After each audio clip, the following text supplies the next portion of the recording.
Salamayız vatandaşlar. Vatandaşlar, ben dün Türkmenistan'ın 21. asırda mı yaşayan bir video çektim. Şunun devamı. Vatandaşlar, ben şimdi bu Türkmenistan'ın hükümetine yine de yüzlenecek ve kavuşacak. Sizlerin bu 2022 yılı arka dağlı zamanımızda belirlediler. Bu точно sizin şu hazırki edip yürüyen işleriniz, hazırki bu sisteminiz точно arka dağlı zamanınız doğru belep geçtiniz. Tüs üstünden düştünüz. Hazır başka bir devletleri görseniz hemen ucu elektron devre geçti. Hemen zaten elektronika, internet bilen edilip geçiliyor. Bolup geçiliyor yani. Bizlerinki halı utanmadan 21. asırda yaşayaz arka dağlı zamanımızda hep el çarpışıyorlar. Vatan haberlerini izleyen vaktiniz tavuk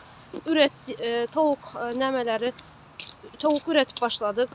Yok yumurtalar nemet başladı, doğup başladı. Köke üretiyoruz, katık üretiyoruz. Ya bu zatlar ucu modadan kaldı. Geç bu zatlar ucu. Bütün dünya elektron devlet diyen bir nemeye geçti sistemada. Başka devletlerde mesela Avrupa taraflarda güneşi az. Bizlerin şunyalı zengin bir ülkemiz var. Üstümüze güneş yağıp duran, başka ülkelerde güneş yok. Güneşlerden elektrik üretip başladılar. Onlardan elektrikli otomobiller üretip başladılar. Ya başka devletler kosmoslara uçup yürüyen. Sen halı utanmadan tavuk ürettik, yumurta ürettik. Kanı tavuk yumurta üreten bu sen halkın ne mi aç? Halkın ne mi ki aç? Bu saat 3-4'üne varıp oçura durup bir çörek için oçura duruyorlar. Onun için. Madem sen üretiyorsun hemen zaten özünde ne için halkın aç? Halkın gözünü ne için doydurmayan?